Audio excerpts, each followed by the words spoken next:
Hello. In this video, I'm going to show you how to use Microsoft Excel Scenario Manager. Now, the Scenario Manager is a great tool for comparing different options or different alternatives or different outcomes. Now, you can use the Scenario Manager for some very complex financial projections and accounting. You could also use it for something as simple as comparing different colleges and choosing which college to go to based on the numbers, because again, we are talking about Excel and Excel works with numbers here. Personally, I'm actually getting ready to move in a couple of months, and so I've been looking at some different loan options, some different down payments, some different house prices, and using the scenario manager to kind of put all the options in front of me and make that decision. Well, to show you how easy it is to use the scenario manager for this video, we're going to assume that I'm looking at purchasing a couple of cars. And so I'm evaluating 3 or 4 different cars, and I'm going to use the scenario manager to help me look at the different payment options that I've negotiated with the dealers. So let's go ahead and get started here. Now, I'm working with a very basic payment calculator here. I'm going to put in the name of the car, or actually I'm going to have the scenario manager put in the name of the car, the purchase price.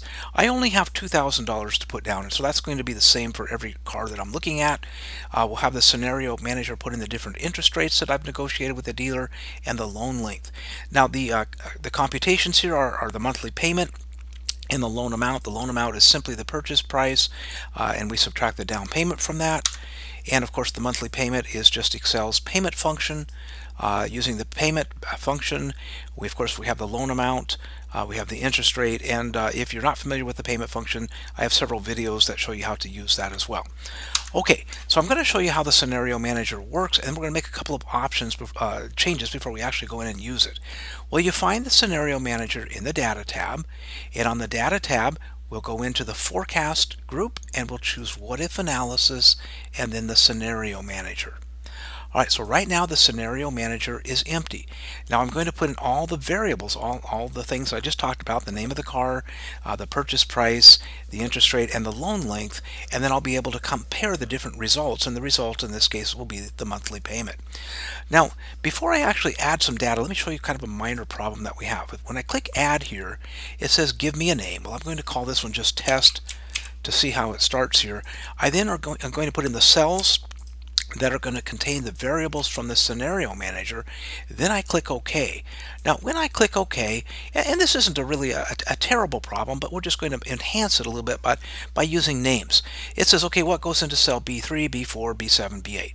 Now I can look at this spreadsheet and I can know what B3 is the name of the vehicle, I'm assuming, B4 is the purchase price, and so on. But when I actually do my summary, it's going to give me B3, B4, B7, and it would make it much easier if the summary, the result, where I actually see all 3 or 4 vehicles laid out together, if instead of saying B3, B4, it actually said vehicle name, the purchase price, what these actual variables were. So I'm going to name these cells. So I'll go ahead and close this. I won't worry about saving that particular test. Okay, so I'm going to name the first cell, which in this case is B3, that I'm going to put information into. I'm going to name that the vehicle. So I'm going to go up to the name box, I'm going to double click, and I'm just going to type vehicle and press enter. Now from this point forward, instead of referring to that as B3, I can refer to it as vehicle. All right, the purchase price, same thing. Well, not exactly the same thing. I'm going to call it purchase price. I don't put spaces in my names. Excel doesn't like spaces in names. Okay, I'll go down and name this one interest rate. Again, no spaces. And loan length.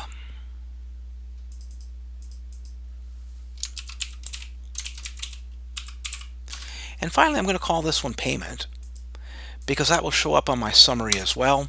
So I'll double click in the name box and I'll type in payment. I'll try here. All right, so now let's see how the scenario manager works with naming the cells instead of just referring to them by cell address. So I go back into what if analysis, choose the scenario manager. This time I'm going to go ahead and add my first car here, which is going to be, let's go ahead and put a Honda Civic. So I'm going to call this scenario the Honda Civic scenario. Now it asks me what cells I want to put the values in. Well, I'm going to start with B3, and I want the other cells as well, B4, B7 like I did before. I hold down the Control key to select the different cells, non-contiguous cells. Use the Control. All right, now I go ahead and click OK. And when I click OK, now notice instead of saying B3, B4, and so on, it says, OK, the vehicle. Well, the vehicle in this case, I have to, a little bit of repeating here, but Honda Civic. And let's assume that the best price I got was $23,456. The interest rate that the dealer quoted me was 8%. I'll put in 0.08.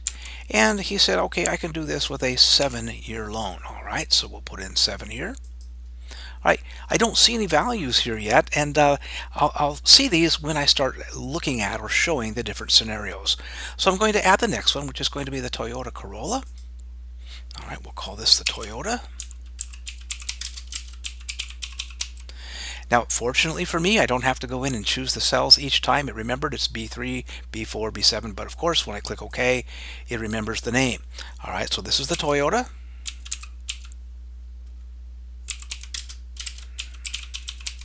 Purchase price, this was $19,876. A little higher interest rate. In this case, he wants 9%.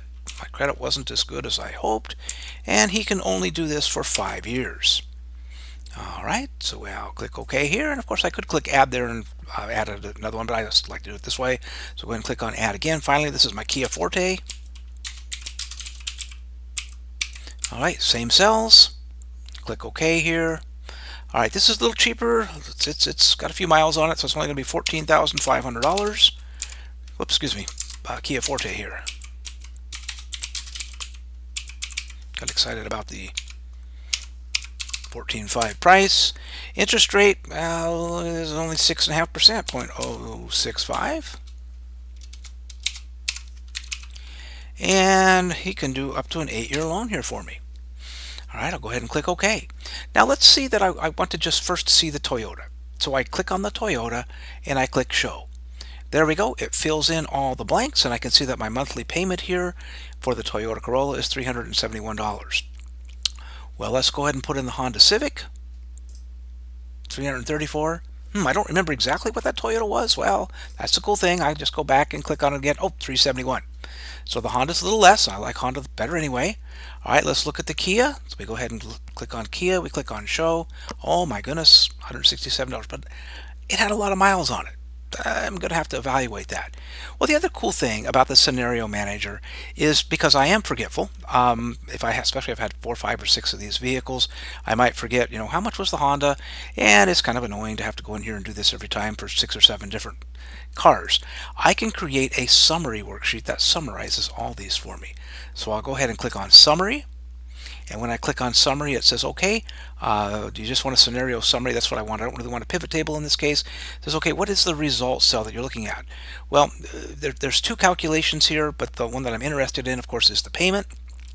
And we name this monthly payment or payment, so it will actually show up on the summary as payment instead of simply B9. And that'll make it make more sense when we see it. So I'll go ahead and click OK. And there is my summary. So I have, in this case, the Honda Civic, the Toyota, the Kia, and I have the payment for each, and I can compare these. Okay, 8-year loan. Oh, well, that's why the Kia is less expensive, well, other than the fact that it's less expensive to start with here, but it's a longer loan. I'll be paying on it forever. Now, notice that it puts in this column labeled current values. That would be, if I wanted to manually put in another vehicle that I was evaluating, then it would show up here as the current value. I don't want that to even appear here, so I can just delete it. So I'll just click on the D and delete it. And now I have a scenario summary of just the 3 vehicle options that I was looking at. All right, so you can see it's very, very easy to do what-if analysis with the scenario manager. It allows you to very easily put in different scenarios, and of course in real life you'll probably put in some more complex scenarios than this, but this is a good thing to get you started. Okay, hopefully you liked this video. If you liked it, please consider liking it. Please consider subscribing to my channel. I have many, many more Excel and Word videos out there on my different channels that are out there, the different playlists. And of course, I have lots of step-by-step instructions and other resources out on my website, luthermaddy.com. Thank you very much, and we'll see you in the next video.